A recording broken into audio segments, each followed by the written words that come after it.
성취될 하나님 말씀 신약성경 빌립보서 2장 12절부터 18절입니다.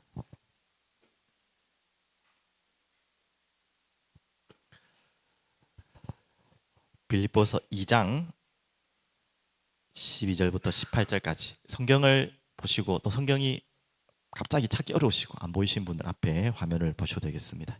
성경을 다 가져오시면 좋겠습니다. 다 같이 함께 읽도록 하겠습니다. 그러므로 나의 사랑하는 자들아, 너희가 나 있을 때뿐 아니라 더욱 지금 나 없을 때에도 항상 복종하여 두렵고 떨림으로 너희 구원을 이루라. 너희 안에서 행하시는 이는 하나님이시니 자기의 기쁘신 뜻을 위하여 너희에게 소원을 두고 행하게 하시나니 모든 일을 원망과 시비가 없이 하라. 이는 너희가 흠이 없고 순전하여 어그러지고 거스르는 세대 가운데서 하나님의 흠없는 자녀로 세상에서 그들 가운데 빛들로 나타내며 생명의 말씀을 밝혀 나의 다름질이 헛되지 아니하고 수고도 헛되지 아니하므로 그리스도의 날에 내가 자랑할 것이 있게 하려 함이라.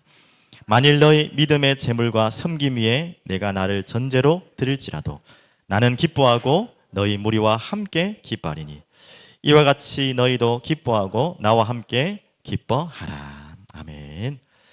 살아계신 주님, 오늘도 예배 자리에 주님을 바라보며 주님의 음성을 사모하며 기다리며 갈급한 심령으로 저희들을 부르신 줄 믿습니다. 이 종을 통해 주님 말씀하여 주시옵소서. 특히 사랑하는 우리 아이들이 함께합니다. 이 아이들의 마음에 하나님의 말씀이 들려지는 시작의 날이 되게 하여 주시옵소서. 예수 그리스도 이름으로 기도합니다. 아멘. 오늘은 어린이 주일이고요. 또 5월은 아시다시피 가정의 달입니다. 그래서 특별히 이제 빌립보서 계속 강해로 나가겠지만 특별히 가정에 대한, 특히 가정 치유에 대한 메시지들을 함께 좀 나누려고 하나님 마음을 주셨어요. 오늘 옆에 못 보던 친구들도 많이 있네요. 오늘 새로운 친구도 있고 해서 우리 한번 옆에 있는 가장 가까이 있는 우리 아이에게 자신의 아이가 아니더라도 우리 후대들에게 한번 축복했으면 좋겠습니다. 우리 얘들아 사랑한다. 우리 한번 인사했으면 좋겠습니다. 하나님 안에서, 복음 안에서 우리 아이들을 정말 사랑합니다. 어린이날이니까 특별히 하는 게 아닙니다. 항상 우리의 마음은 있는데 오늘도 표현을 한 것뿐입니다. 그렇게 꼭 이해해 주시고요. 오늘 제목을 보시면 아시다시피 두렵고 떨림으로라는 제목으로 말씀을 잡았습니다. 오늘 이 두렵고 떨림으로라는 이 제목을 오늘 읽었던 본문 안에 내용인데 그 내용은 조금 이따가 살펴보고요. 그 두렵과 떨림이라는 이 본문 그대로의 해석 이전에 우리가 먼저 조금 여러분에게 좀 질문하려고 합니다. 그래서 여러분, 누구 앞에서 가장 두렵고 떨리십니까? 누구가 아니더라도 언제 가장 두렵고 떨리십니까? 우리 아이들은 공부 특히 좀 했다고 하는 친구들이 있어 그렇겠죠. 공부 안 하는 친구들은 좀 덜 할 수 있겠지만 시험 칠 때, 맞죠? 시험 치기 전에 공부한 거 나와야 되는데 공부에 관심 없는 친구들은 별로 안 그렇겠지만 그래도 욕심 있는 친구들, 또 어른들은 언제 또 떨리죠? 이제 참 슬픈 이야기인데 건강검진 받을 때, 아니면 몸이 아파가지고 건강검진 받을 때, 그냥 1년에 한 번씩 2년에 한 번씩 하는 그런 검진 말고 몸이 너무 아픈데 검진 받을 때 이거 참 두렵고 떨리죠. 그래서 좀 더 나가서 수술을 해야 된답니다. 이 수술하지 않으면 안 됩니다 해서 수술대 앞에 설 때, 그럴 경우가 없었으면 좋겠지만 한 번 이상은 다 인생에 경험하셔야 될 이야기 아닙니까? 그럴 때 우리가 보통 두렵고 떨리고 그때 뭐죠? 긴장을 바짝 하고 정신을 바짝 차립니다. 보통 다 그렇죠. 근데 오늘 그 내용은 아니죠. 당연히 이 두렵고 떨림은 오늘 조금 더 나아가서 우리가 누구 앞에서 두렵고 떨림을 여러분 가집니까? 가장 편안한 대상이지만 여기 부모님들 많이 계시잖아요. 누구 앞에서? 꼭 내가 부모가 아니더라도 우리 자라난 아이들 앞에서 여러분 두렵고 떨림 있습니까? 그런 마음들 잘 없으시죠, 맞죠? 오늘 그런 마음을 좀 가졌으면 좋겠고요.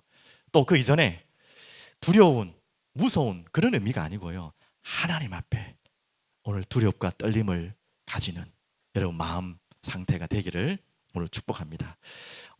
세상에서도 지금 우리 아이들을 가르치는 데 대해서는 선진국일수록 좀 깨어있는 부모일수록 거기에 모든 것을 다 투자합니다. 거기에 혈연이 돼 있고 그거는 뭐 어리석은 게 아니죠. 세상의 교육 가운데서도 이렇게 교육을 말씀하고 있더라고요. 일정한 기준이 없는 자녀 교육은 위험하다. 대부분 부모님들이 나름대로의 자녀 교육에 대한 기준과 뭔가 있겠지만 일정하지 않을 때가 있잖아요. 그때만 감정적으로 그게 굉장히 위험하다는 거죠. 그래서 한번 잘 맞춰보십시오. 우리 아이들도 한번 맞춰보십시오. 자, 방목 풀어놓은 젖소 있죠. 그냥 마음껏 풀어놓은 젖소와 울타리를 쳐놓고 가둬놓은 젖소가 있어요. 젖소는 왜 키우죠? 젖소의 용도는 잡아먹는 용도는 많이 없습니다. 맞죠? 뭐 하려고 많이 키우죠? 그렇지, 우유 짜려고. 자, 두 가지 젖소를 이야기했습니다. 방목하는 풀어놓는 젖소와 가둬놓은 젖소. 어떤 젖소가 더 젖이 많이 나올까요? 나도 그렇게 생각했어요.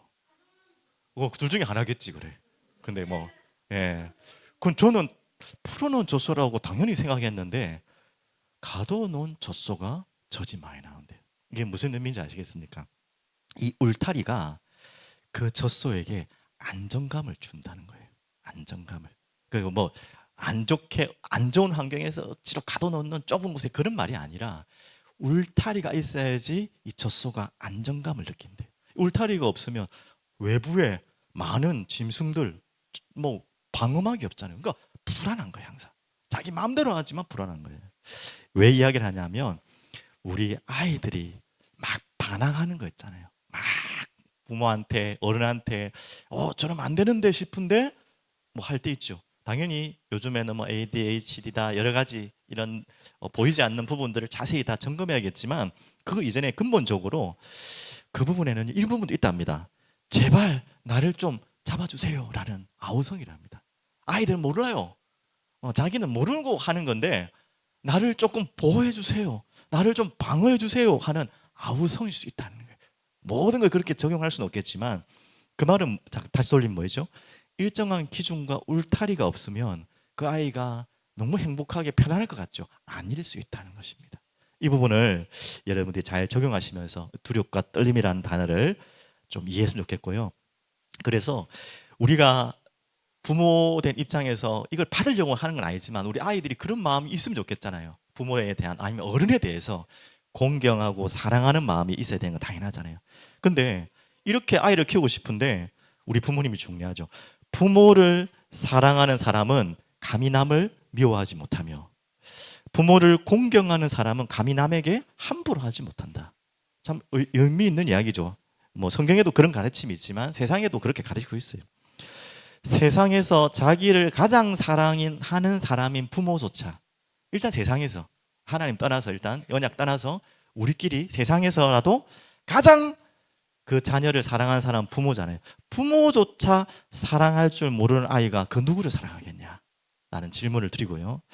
또 모든 세상의 권위가 있지만 그 상징인 부모를 어려워할 줄 모르는 아이가 그 누구를 어려워하겠냐. 바로 이런 세상의 가르침이 있습니다. 저는 오늘 목사로서 이런 가르침을 말하려고 여러분 앞에 선 건 아니에요. 그러면 이 부분을 잘 적용해서 우리가 하나님 앞에 이 사랑과 공경, 우리의 표현으로는 경애와 사랑이죠. 무조건 사랑만을 다 준다고 울타리 없이 마음껏 내돌아 버리면 방종이 돼버리고요. 그렇다고 완전히 족쇄를 차가지고 꼼짝도 못하게 하면 그게 아이에게는 또 상처가 될 수 있죠. 참 우리의 그 균형이 참 중요하고 이 두 가지가 함께 가야 되는 것이 우리에게 중요한 답입니다. 그래서 성경도 경애와 사랑이 함께 하나님과의 관계 속에서 우리에게 반드시 있어야 돼요. 어떻게 보면 하나님과의 우리 관계가 또 부모와 자녀의 관계로 닮아가는 거 아닙니까? 맞죠? 오늘 이 부분을 가지고 오늘 본문을 오늘 원래 이 부분을 다르게 조금 하나님 처음에 말씀 주시다가 어린이 주일이고 가정에 대해서 기도하다 보니까 또 이 방향으로 하나님 또 말씀을 주셨어요. 함께 좀 나눴으면 좋겠습니다. 첫 번째 대지는 이렇습니다. 오늘 우리 부모님들의 믿음의 부모님들 특히 더 가장 걱정이 또 마음에 이 뭐라 해야 되나요? 안달이라 해야 되나요? 간절함이 뭡니까? 이 아이들을 어떻게 키워야 될까? 뭐 내 아이더라도 우리 어른들을 모든 어른들은 같은 마음일 겁니다. 우리 아이들이 미래고 모든 것인데 이 아이들 어떻게 키워야 될까? 왜 그런 질문을 하게 됩니까? 뭐 알아서 나 좀 잘 크지 뭐. 근데 이런 질문을 하는 것이 여러분과 제가 다 인정하고 하물며 믿지 않는 자들도 인정하는데 그 인정의 차이는 다르지만 지금 어떤 시대를 살아가고 있다고요? 어그러지고 거스르는 세대를 살아가고 있어요. 이 가운데 우리도 살아야 되지만 우리 아이들을 살려야 되는 거예요. 어떻게 보면 갈수록 더 그렇게 되죠. 10년 전과 오늘이 다른 것처럼 우리 어르신들이 또 어른들이 살았던 그 어린 아이 때와 지금 어린 아이 때는 천지 차이입니다. 갈수록 더 하겠죠, 맞죠? 그런 문화적인 눈에 보이는 것도 있지만 영적인 의미는 더 심각하죠. 그래서 오늘 이 말씀이 이 가운데 나와 있습니다. 보시면요, 어떻게 나와 있죠? 15절을 한번 보시면 나와 있습니다. 이는 너희가 흠이 없고 순전하여 어그러지고 거스르는 세대. 좀 표현이 조금 어렵죠. 어그러지고 잘 안 쓰는 표현이 한데 더 어려운 표현으로 하면 패역한 세대라는 거예요. 패역. 성경에는 패역이라는 단어가 많이 나오거든요. 조금 더 쉽게 표현하면 구부러지고 뒤틀린 세대를 살아가고 있어요. 또 뒤틀리고 타락한 악하고 삐뚤어진 다 같은 말입니다. 이런 세대의 자녀를 키워야 돼요. 먼저 우리 어른들이 가져야 될 눈은 뭐냐? 여기에 대한 심각성을 먼저 알아야 돼요. 그렇다고 두렵다. 아유 어떻게 사냐? 그렇다고 어디로 가겠습니까, 맞죠? 그래서 섬나라에 혼자 살겠습니까? 그럴 수는 없는 거잖아요. 먼저 심각성과 눈이 어른들과 우리에게 먼저 있어야 됩니다. 그래서 우리 아이들을 어떻게 하나님 앞에서 키워야 될지 이번 5월달만큼이라도 우리가 일평생 고민하고 기도해야 되겠지만 더 집중해서 좀 기도하는 한 달, 또 이번 주간은 더욱더 그렇고요. 그런 시간 됐으면 좋겠습니다. 그래서 지금 좀 구체적으로 한번 살펴볼게요. 어떻게 지금 세상이 구부러지고 뒤틀렸고 막 어그러지고 거스르는 세대가 왔다는 말입니까?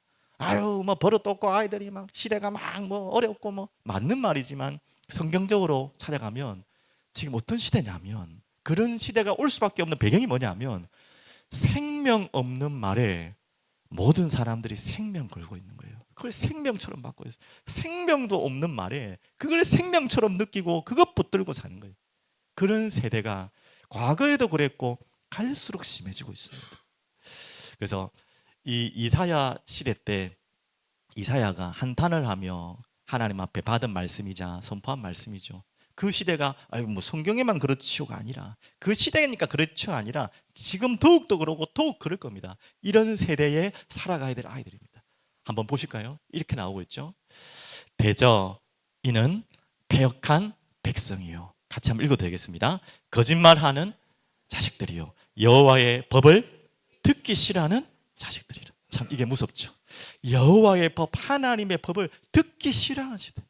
생명의 말씀은 듣기 싫고 생명의 말씀이 아닌 것을 생명처럼 붙들고 가는 세대가 과거에서 오늘까지 계속 갈수록 심해질 겁니다. 그러면서 10절에 그들이 선견자들에게 이르기를 선견하지 말라 이렇게가 나와요. 선지자들에게 이르기를 뭐라고요? 우리에게 바른 것을 보이지 말라 이렇게까지. 우리에게 부드러운 말을 하라, 거짓된 것을 보이라. 하물며 말씀을 전하는 자들에게까지도 내한테 좋은 말 좀 해달라, 내한테 좀 힘이 되고 뭔가 좀 이렇게 위로가 되고. 틀린 말은 아니죠. 복음 자체가 힘이고 위로죠. 근데 그 말이 아니라 내가 듣기 좋은 말을 좀 해달라는 거예요. 거기에 목회자들도 동조하고 있어요. 왜? 그래야 교회가 붕을 하고 내가 먹고 사니까. 그러면 되겠습니까? 그런 시대가 과거에도 있었고 지금도. 참 무서운, 좀 눈이 번쩍해야 될, 가슴을 차야 될 이야기죠. 그걸 지금 이사야가 말씀하고 있습니다. 거짓을 보이라. 이게 말이 되는 상황입니다. 11절 보십시오. 너희는 바른 길을 바라며 접경에서 돌아가라. 이스라엘의 거룩하신 이를 우리 앞에서 떠나시게 하라 하는도다. 이렇게 참 완전히 엉뚱한 말을 붙들고 엉뚱한 길을 걸어가고 있는 이런 어그러지고 거스르는 세대에 우리 아이들을 키워야 돼요. 어떻게 보면 이 시작은 선악과부터였죠. 하나님이 허락하신, 아까 좀 표현했듯이 울타리가 선악과예요. 우리를 꼴탕 먹이고 넘어뜨리려고 하는 선악과가 아니라 그 울타리 안에 있을 때 안전한 것입니다. 평안한 것입니다. 그게 바로 생명관계예요. 그걸 넘어버린 거예요. 그게 죄의 시작이었죠. 그게 폐악의 시작이었죠. 이제는 감당하지 못할 폐악들이 계속 몰려오는 것입니다. 불복종하고 순종하지 않는 거짓에 그것에 잡혀 있고 거짓에 관심 가고 들을 수밖에 없는 그런 시대. 그래서 오늘 우리에게 필요한 것이 뭐죠? 두렵고 떨려야 되는데 지금 시대가 어떻게 했다고요? 두렵고 떨림이 없는 세상. 두렵고 떨림이 없는 세상은 당연하고요. 교회까지. 전 교회를 비판하는 게 아니에요. 우리 자신부터 돌아보고 우리라도 절대 여기에 걸려들지 말자는 간절한 마음입니다.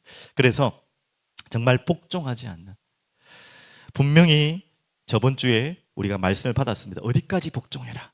그냥 말 잘 들어. 하나님 말씀 잘 들어야 돼. 그 정도가 아니잖아요. 그런 순종과 복종을 말하는 게 아니죠. 두렵고 떨림이 없으니까 반대로 뭐가 오죠? 자만과, 오늘도 우리 집사님 기도하신 것처럼 또 저번 주 받은 말씀처럼 교만 같은 말이죠. 함으며 기만, 자기 것을 위해서 마음껏 속이고 넘어뜨리고, 그런데다가 방종, 두렵고 떨림이 없는, 울타리가 없는 마음껏 자기 마음대로 사는, 내가 주인이고 내가 신이고 내가 왕이고, 세상은 말할 필요 없다니까요. 지금 우리도 교회 안에도 그럴 수 있다는 거예요. 그러면서 14절, 오늘 14절 본문을 좀 근거로 하며 모든 일을 원망과 시비가 없이 하라. 지금 교회 안에 주는 말씀이죠. 그러니까 찾아오는 결과가 원망하고 서로서로 시비 걸고, 당연히 우리가 잘못된 것은 고치고 건전한 비판은 필요하죠. 그런 말이 아니잖아요. 계속 원망과 불평과 시비. 그런 시대에 우리 아이들을 키워야 되고 우리 아이들이 자라고 있습니다. 여러분, 이 부분을 여러분 어떻게 봐야 됩니까? 심각한 눈을 가지고 정말 간절한 마음으로 하나님 앞에 기도해야 될 중요한 내용이죠. 그러면 이제 이 부분을 안다면 두 번째 찾아야겠죠. 오늘 답입니다. 이 아이들을, 지금 이 이쁜 아이들을, 이렇게 눈이 초롱초롱하고, 아니네 좀 졸리게 보이네 이런 아름다운 아이들을 어떻게 키우라고 오늘 말씀을 가지고 증가하면 나옵니까? 보십시오. 16절을 한번 보십시오. 나의 다름질이 헛되지 아니하고 15절입니다. 다시 한번 보시겠습니다. 너희가 흠이 없고 순전하여 어그러지고 거스르는 세대 가운데서 어떻게 해요? 하나님의 흠없는 자녀로 이 세상에서 그들 가운데 빛들로 나타내며, 그랬죠. 빛들로, 이 세상에서 빛들로 나타내도록 우리 아이들을 키워야 돼요. 당연히 우리의 힘과 의지로는 부족하죠. 하지만 우리에게 하나님이 주신 말씀입니다. 그런데 어디에 빛들로 나타내며? 그들 가운데, 세상 가운데서, 세상에서, 맞죠? 교회에서 뿐만 아니라 이 아이들이 교회에서만 사는 아이들이 아니잖아요. 결국 세상으로 나가야 되는데 그들 가운데서, 방금 말했던 이 패역한 어그러지고 거스르는 세대를 살아가는 이 아이들이 그곳에 가서 빛들로 나타내야 되는 거예요. 이 부분을 우리가 간절한 마음으로 기도하겠습니다. 그럼 하나씩 살펴보겠습니다. 그러면서 이제 거꾸로 가면 오늘 너희 구원을 이루라 라고 바울은 이 빌립보 교회에 말씀하고 있습니다. 12절 보십시오. 그러므로 나의 사랑하는 자들아, 그는 성도들, 자식과 같은 성도들에게도 말하는 거지만 오늘 적용하면 우리 사랑하는 우리 아이들에게도 적용하는 마음이죠. 너희가 나 있을 때뿐 아니라 더욱 지금 나 없을 때에도 항상 복종하여 두렵고 떨림으로 너희 구원을 이루라. 자, 이렇게 딱 말씀을 받았을 때는 질문이 반드시 나와야 됩니다. 여러분, 지금까지 신앙생활 오래 하신 분들일수록 한번 나와야 됩니다. 그게 아니라면 잘 이해를 못 하신 겁니다. 구원을 이루라? 이거 과연 맞는 말인가? 우리가 어떻게 구원을 이뤄? 하나님이 하시는 구원 사역이지, 맞죠? 그런데 왜 바울은 구원을 이루라라는 말씀을 했겠습니까? 그러면서 그 앞에 어떻게 이루라고요? 오늘 제목처럼 두렵고 떨림으로, 흠없고 하며 울며 15절은 순전하여 복종하여 이 구원으로 이루라 하는 거예요. 그럼 우리가 구원을 찾아가라, 구원을 만들어가라는 말은 그건 종교 이야기지 우리는 아니잖아요. 그 답이 바로 13절에 있습니다. 그래서 한 절만 읽으면 안 돼요. 자꾸 성경은 전체 문맥 속에서 이 말을 하는 걸 알아야지, 한 부분만 쪽쪽 뽑아 갖고 읽으면 우리가 뭐 적용할 수 있는 부분도 있겠지만 거의 잘못할 수 있습니다. 그래서 13절 보십시오. 이루라 하면서 바울이 하는 그 뒤에 말이죠. 너희 안에서 행하시는 이는 하나님이시니. 같이 한번 읽어볼까요? 자기의 기쁘신 뜻을 위하여 너희에게 소원을 두고 행하게 하시나니. 자, 이 말씀입니다. 이해되셨습니까? 13절은 바로 12절에 대한 말을 하려고 이야기하신 겁니다. 누가 이루신다고요? 우리에게 누가 소원을 주신다고요? 너에게 소원을 주시는 하나님께서.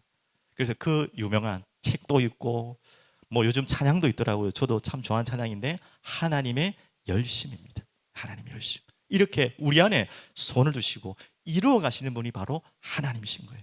그런데 하나님은 그것으로 끝나는 게 아니라 그 하나님이 우리에게 불어놓으신 소원과 그 열심으로, 그 구원의 열심으로 우리를 따라오라는 것입니다. 그 마음으로 우리가 두렵고 떨림으로 따라오라는 거예요. 우리 보고 네가 구원을 찾아가라, 네가 이루어 가야 되는 거야, 네가 착하게 바르게 살아야 구원받는다, 이런 말이 아니잖아요. 바울이 그런 말을 할 사람입니까? 그게 반대된 이야기만 했던 바울이잖아요. 그 말이 아니라는 거예요. 이 이야기를 하려고.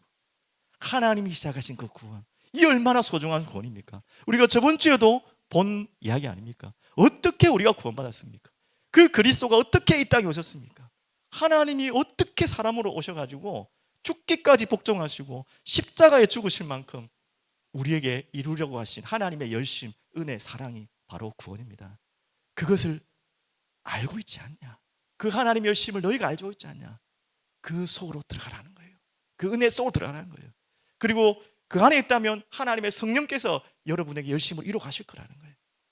오늘 이 부분을 가지고 구원을 이루라. 그러면 우리 아이들과 우리 어른분들이 두 가지를 확실히 적용했습니다. 첫 번째는요, 우리 아이들 먼저 심어줘야겠죠. 어른들도 마찬가지고 구원의 확신입니다. 예, 무조건 야 너 그냥 구원받았다 이러면 안 돼요. 그러면 엉뚱한 확신을 심을 수 있어요. 예수 그리스도 영접기도 따라하자, 따라했지? 그럼 너 구원받았어. 반응 맞고 어떻게 보면 굉장히 조심해야 됩니다. 영접기도가 틀렸다는 말이 아니라 무슨 말인지 알겠죠? 반드시 어떻게 구원, 우리가 예수님 알고, 요한일서 5장 1절에 분명히 구원의 확신에 대한 메시지 있죠.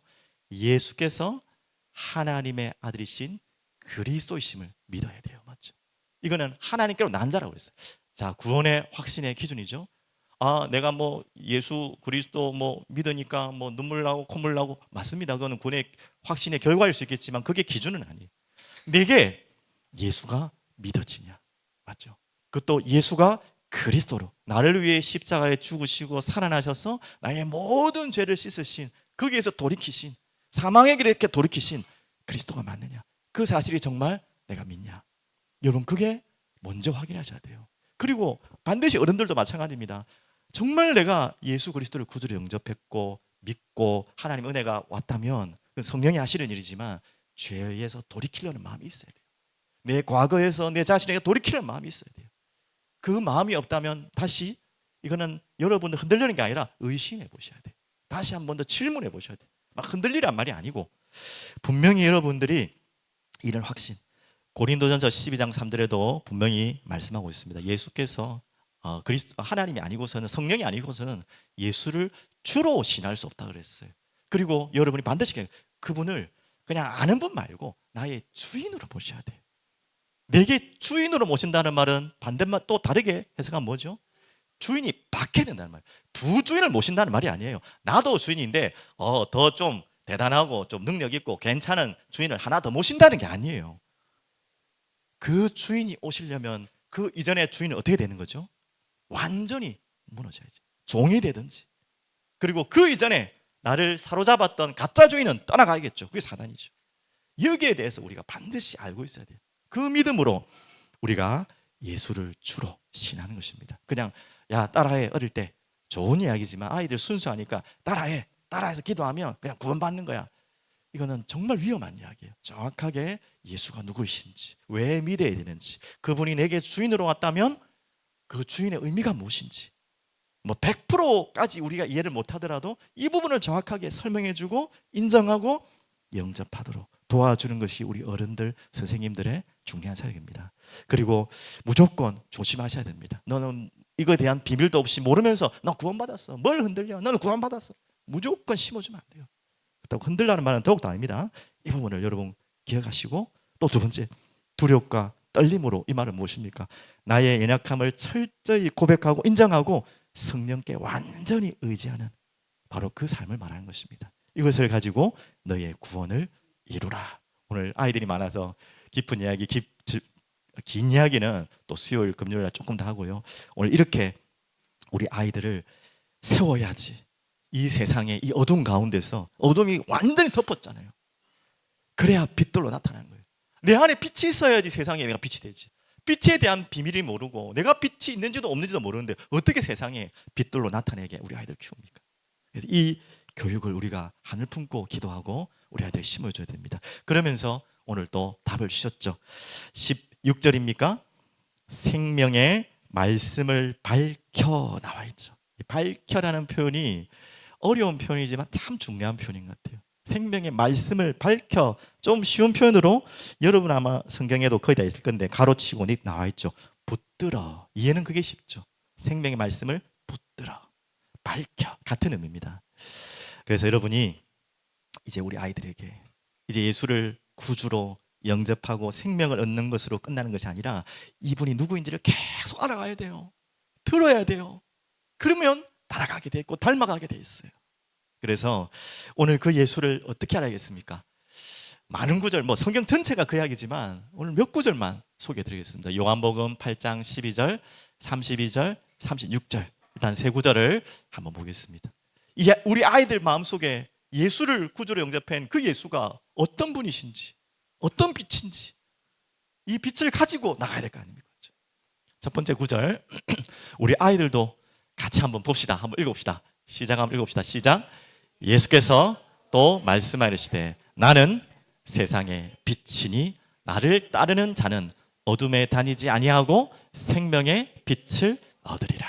이 말씀 안에는 두 가지가 이미 전제되어 있죠. 세상은 무엇이다 그러면 어둠이라는 거예요. 아까도 말했지만 그거는 빛이 없다, 전기가 없다는 어둠이 아니라는 거 알겠죠?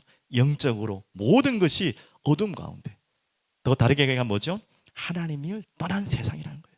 그리고 이 어둠의 세상 주관자가 누구라 했죠? 마귀 사단이 있다는 거예요. 그래서 어둠에 다니지 아니하고 생명의 빛을 얻으리라. 누구를 믿을 때에? 예수를 믿을 때에. 그걸 여러분이 알고 믿을 때에 이 어둠 가운데 가서도 두렵지 않은 거예요. 어둠을 이길 수 있는 답은 이 밥밖에 없어요. 자주 하는 이야기 아닙니까? 지금 여기가 불이 밝죠? 그나마? 불을 끄는데 에어컨 틀면 밝아집니까? 아니래요. 불이 어두울 때는 빛이 돼요. 이 세상의 어두움을 밝히기 위해서는 예수 그리스도의 빛이 필요한 거예요. 또 한 구절 더 보겠습니다. 자, 이 빛이 어떤 빛입니까? 같이 읽습니다. 진리를 알지니 진리가 너희를 자유케 하리라. 맞습니다. 세상에는 이 어두움 가운데 진리가 없어요. 어둠에 완전히 잡혀 있어요. 진리이신 예수 그리스도가 빛이시고 진리이십니다. 그 진리를 알 때 참 자유가 오는 것입니다. 오늘 그 자유를 찾는 우리 아이들 되길 바랍니다. 한 구절 더 마지막으로 읽을게요. 그러므로 아들아 너희를 자유롭게 하며, 아들이 너희를 자유롭게 하며 너희가 참으로 자유로우리라. 그 아들이 누구죠? 바로 예수만이, 아까 말씀했던 진리가 너희를 자유롭게 하신 그 예수님만이 어디서 자유롭단 말입니까? 내 마음대로 이제 살 수 있다는 자유를 말하는 거 아니에요. 죄에서부터, 죄로부터는 형벌, 그 형벌의 결과가 뭐죠? 사망과 지옥. 이 모든 묶인 것에서, 이 사단의 권세에서, 이 지옥의 권세에서 이제는 영원히 자유롭게 나올 수 있는 답은 아들 되신 예수님밖에 없어요. 그래서 그분이 빛이고 진리고 생명이십니다. 그래서 우리를 위해 저번 주 보신 것처럼 십자가에 죽으시고 죽기까지 복종하시되 십자가에 죽으십니다. 또한 그것이 끝이 아니죠. 그분을 하나님이 살리시고 부활하신 주님으로, 승리의 주님으로, 이 어둠에서 이긴 증거로 우리 또한 그렇게 살리기 위해서 오신 분이 바로 예수 그리스도이십니다. 오늘 이 답을 가지길 바랍니다. 그러면 한 구절만 제가 더 말씀드리면 돌려서 마태복음 4장 19절은 제가 찾지 않았는데요, 제 평생의 말씀이거든요. 저를 목회자로 하나님 부르신 말씀이에요. 나를 따라오너라 내가 너희를 사람 낚는 어부가 되게 하리라. 오늘 그렇다면 어떻게 그러면 이 생명의 말씀 되신 예수님이 빛으로 내 마음에 오셨는데 세상 가운데서, 어두운 가운데서 밝힐 수 있느냐? 바로 이 비밀이죠. 나를 따라오너라 내가 너희를 사람 낚는 어부가 되게 하리라. 제가 이 말씀을 붙잡을 때만 해도 지금은 정말 부끄러운데요, 한 절반 정도만 이해했던 것 같아요.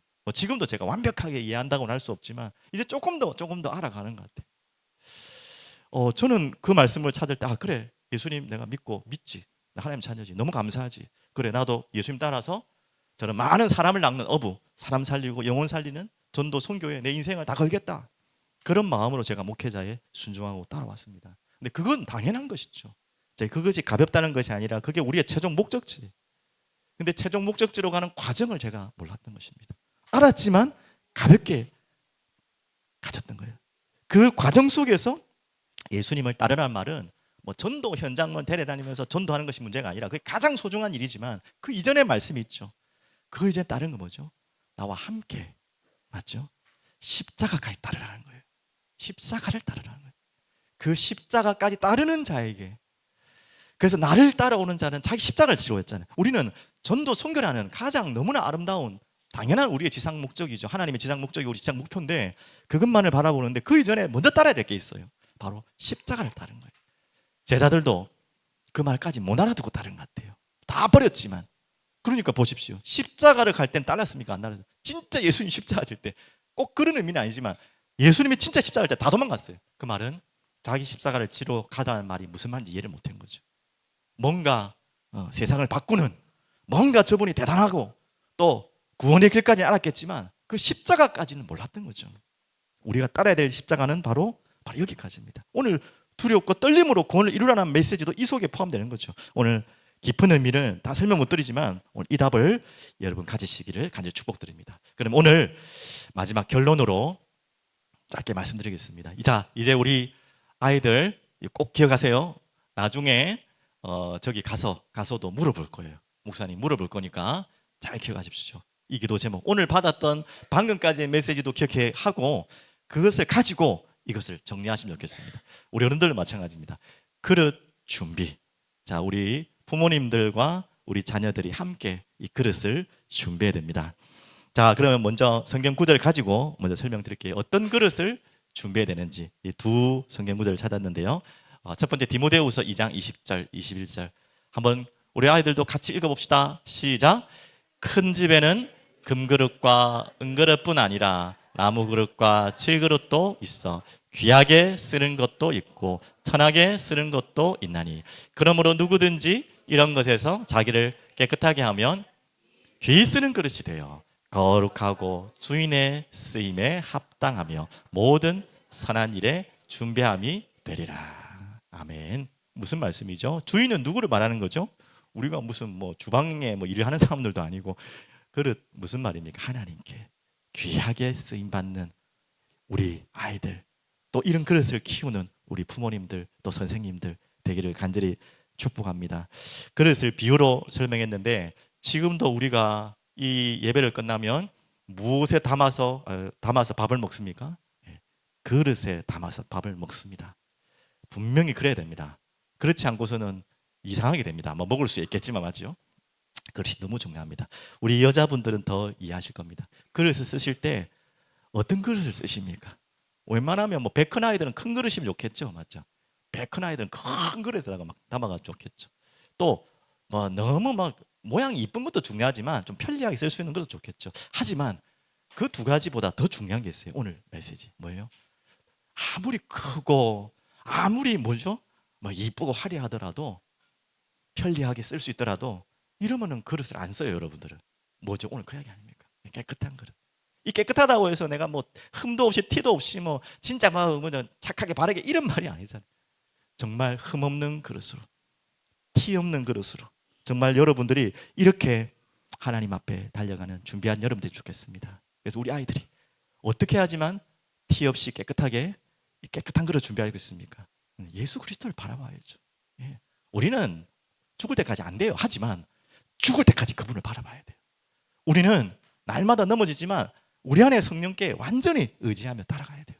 오늘 그렇게 여러분이 돼 있다면 어느 날 그릇은 만들어지겠어요. 그러면 하나님은 반드시 여러분이 어떤 사람이든 상관없이 그 그릇을 쓰실 수밖에 없어요. 오늘 그 부분을 가지고 여러분 붙잡으시고 우리 어른들도 이 마음을 함께 품었으면 좋겠습니다. 자, 한 구절만 제가 더 찾아드렸는데 뭔 구절인지 제가 빌립보서 2장 16절 17절 한번 같이 볼까요? 빌립보서 2장 16절 17절 성경에 있으니까 같이 보겠습니다. 생명의 말씀을 밝혀 나의 다름질이 헛되지 아니하고 수고도 헛되지 아니하므로 그리스도의 날에 내가 자랑할 것이 있게 하려 함이라. 그러면서 17절 만일 너희 믿음의 재물과 섬김 위에 내가 나를 전제로 드릴지라도 나는 기뻐하고 너희 무리와 함께 기뻐하리니. 조금 빨리 읽어서 이해하시겠습니까? 지금 이 바울이 어떤 마음이냐면 자식과 같은 교회 성도들에게 어떤 마음이냐, 야 우리 성도님들 또 우리 자녀들에게도 같이 적용할게요. 우리 자녀들아, 네가 진짜 방금 말씀한 것처럼, 또 방금 이 구원을 이루라는 말씀처럼, 오늘 이 말씀처럼 네가 살아난다면, 또 오늘 마지막 메시지인 것처럼 이런 하나님 앞에 정말 마음껏 쓰임받는 복음 안에 순수하고 깨끗한 그릇으로 쓰임받는다면 내가 어떻게 해도 좋다고요? 전제로 드려도 좋다. 우리 부모님들 같은 마음이죠. 우리 선생님들 다 같은 마음이죠. 별 마음이 없으시면 마음으로 분명히 수백 번 다 아멘 하셨을 거예요. 지금 뭐 표현이 그랬지만 진짜 바울의 표현의 마음이 저의 마음이고 여러분 마음이길 원합니다. 다른 것 우리에게는 소원이 없어요. 우리 아이들 뭐 대통령 되고 뭐 국무총리 되고 다 좋지만 그것 또한 복음 때문에 그래야 되지. 다른 소원 없잖아요, 솔직히. 정말 이 소원밖에 없어요. 교회도 마찬가지입니다. 진짜 구력과 떨림으로 하나님을 경외하고 사랑하며 이 어두운 어그러진 세상 가운데 그 세상에 휩쓸려서 끌려가는 세대가 아니라 빛을 나타내며 세상 가운데 빛을 나타낼 수 있는 교회로 우리 아이들로 자라날 수 있다면 내가 전제라는 것은 제사의 방법이죠. 피를 뿌리는 거예요. 완전히 내 피가 그게 뿌려져도 좋다는 의미도 되고 내 모든 몸을 다 드려도 나는 감사하고 기쁘다. 그것 때문에 억울하지 않다. 바울이 그냥 헛말한 게 아니에요. 그냥 과장법이 아닙니다. 진짜 바울의 마음의 심령이 우리 부모님들의 마음의 심령 또한 이럴 줄 믿습니다. 이런 그릇들로 잘 빚어져 갈 수 있도록 우리 부모님과 저희가 함께 우리 교사분들과 우리 아이들을 두고 기도하고 또 하시기를 간절히 축복드립니다. 그러면서 한 가지만 마지막으로 주의할 것 제가 말씀을 좀 드릴게요. 주의할 것, 주의할 전달 사항을 말씀드립니다. 적용하는 말씀을 드립니다. 자, 오늘 말씀을 들으면서 우리 부모님들이 스물스물 올라오는 마음들이 있을 거예요. 저도 당장 그래요. 우리 자녀들한테 메시지 듣고 나면 그럴 때가 있어요. 야, 목사님 말씀 들었냐? 잘 들었지? 잘 들었으면 이렇게 해야 왜 말을 안 들어? 이렇게 하고 싶은 마음이 얼마나 불긋듯이 올지 모릅니다. 그러면 그 자녀들은 속으로 분명히 이렇게 얘기할 거예요. 뭐라고 얘기해요? 진짜로 지금 너무 심한 말을 했어. 너나 잘하세요 이랬는데 너나까지는 아니겠지만 아버지나 잘하세요, 어머니나 잘하세요. 우리 아이들 모를 것 같아요. 아니, 다 알아요. 그럼 어떻게 하란 말입니까? 솔직하게 이야기하셔야 되죠. 야, 나도 이렇게 잘 안 된다. 나도 부족하고 약한데 그렇다고 우리가 이렇게 계속 가면 안 되지 않겠냐. 우리 같이 오늘 받은 말씀 가지고 같이 가자. 참 그 정도만 돼도 지혜로우신 분 같아요. 더 좋은 것은 자꾸 맞지만 그 말씀은 뭐 자녀도 마찬가지고 남도 마찬가지고 우리가 받은 말씀을 가지고 우리에게 하나님 나에게 적용하라고 주신 말씀인데 자꾸 우리는 그 말씀을 누구한테 적용하죠? 저놈의 자녀들, 저 말 안 듣는 자녀들. 아이고 우리 부모 자꾸 그 적용을 다른 사람에게 적용을 가져가면서 내게 돼. 그러니까 내가 안 바뀌는 거예요. 그럼 내가 안 바뀌는 건 둘째치고 그분도 안 바뀌는 거예요. 맞죠? 그래서 같이 받아.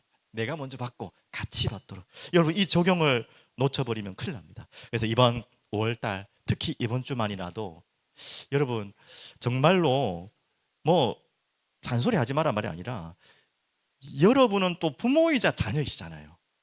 부모이신 분들만 있지만 여러분도 다 자녀이셨잖아요. 지금 부모님 안 계신 분들도. 그래서 이 두 가지가 항상 같이 가는 거죠. 가장 우리가 세상에서도 많이 하는 말이 있잖아요. 부모는 자식의 뭐라고요? 또 자식은 부모의 거울이다.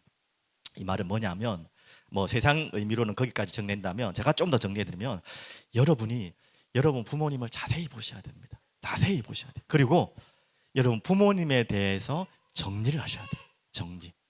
정리.